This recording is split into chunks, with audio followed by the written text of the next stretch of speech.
Across America, the streets are telling a story that can't be ignored. It's written in the rows of tents that now stretch under freeway overpasses, in public parks and along sidewalks in major cities. From Los Angeles to New York City, from Portland to Miami, tent encampments have become a constant part of the urban landscape. They are not part of a protest or a temporary campout. They are homes, fragile shelters for people who have lost almost everything. Every tent is a symbol of a personal crisis, a broken safety net, and a system that has left millions vulnerable. The reasons behind this crisis are layered and complex, but at the center is the cost of housing. Over the past decade, rent has risen faster than wages in almost every state. In some cities, the average rent for a modest apartment now eats up more than half of a person's monthly income. For those earning minimum wage, affording rent is almost impossible without sharing cramped spaces or working multiple jobs.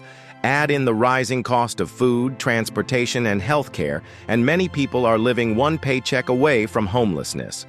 For some, a single emergency, a job loss, a medical bill, a car breaking down, becomes the tipping point that sends them onto the streets. Once on the streets, finding a way back is far harder than most imagine. Shelters are often full, and even when space is available, they can feel unsafe. Curfews, bans on pets, and restrictions on personal belongings push many to choose tents instead. A tent may not have running water or electricity, but it offers privacy and control over one's space, something a crowded shelter cannot provide.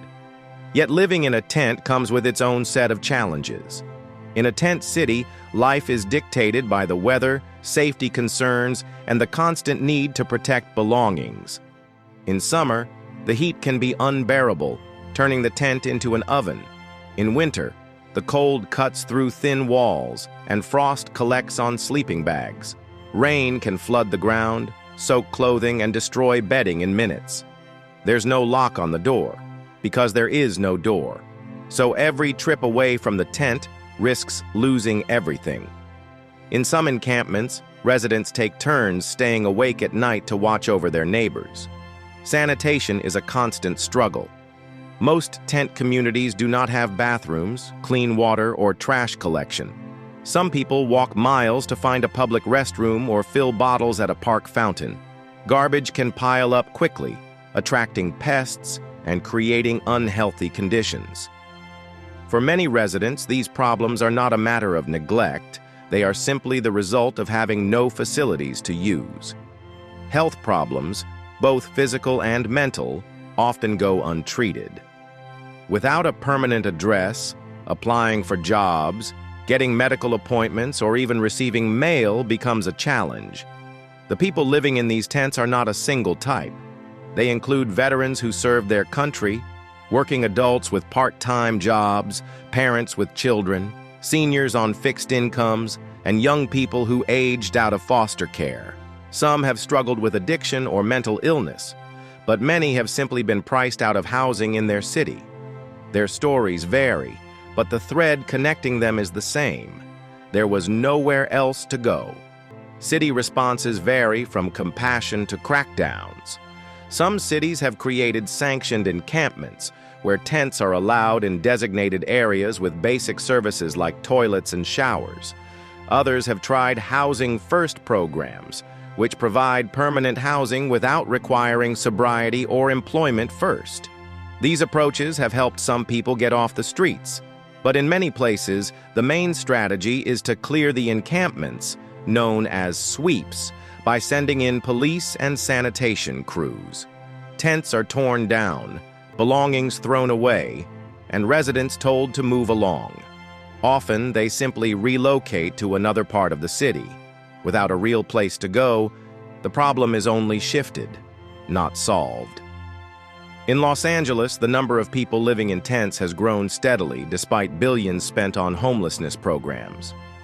In Portland, city parks have turned into sprawling tent villages. In San Francisco's Tenderloin district, tents are packed along sidewalks, just steps from million-dollar apartments. In Austin, large communities have formed under highways, while in Seattle, tents dot the green spaces and freeway embankments across the city. This is no longer an isolated issue, it's national. Even smaller towns are now seeing tent encampments for the first time. Life inside a tent city has its own rhythm.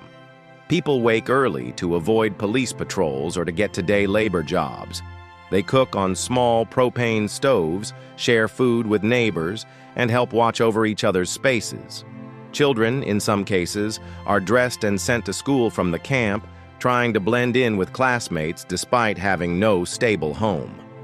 At night, conversations around small fires or lanterns are often about the future, hopes for work, a safe room to rent, or just a place to feel at peace. There is resilience here, but also a heavy weariness. Some people manage to escape tent life through a combination of luck, charity, and opportunity. They find transitional housing, get help with job placement, and slowly rebuild their lives. But for many, the barriers are too high. Without identification, it's hard to apply for jobs or benefits. Without money for deposits, renting an apartment is impossible. And without a stable place to live, it's nearly impossible to save money. The cycle traps people, keeping them in survival mode. The homelessness crisis in America is not a problem that will vanish on its own. The tents are a visible sign of deeper economic and social problems, rising inequality, the lack of affordable housing, underfunded mental health services, and a fraying social safety net.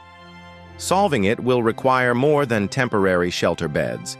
It will mean building affordable housing on a large scale, raising wages to keep pace with living costs, and creating stronger safety nets to prevent people from falling into homelessness in the first place. For now, the tents remain. Small, fragile homes standing in the shadow of skyscrapers and highways.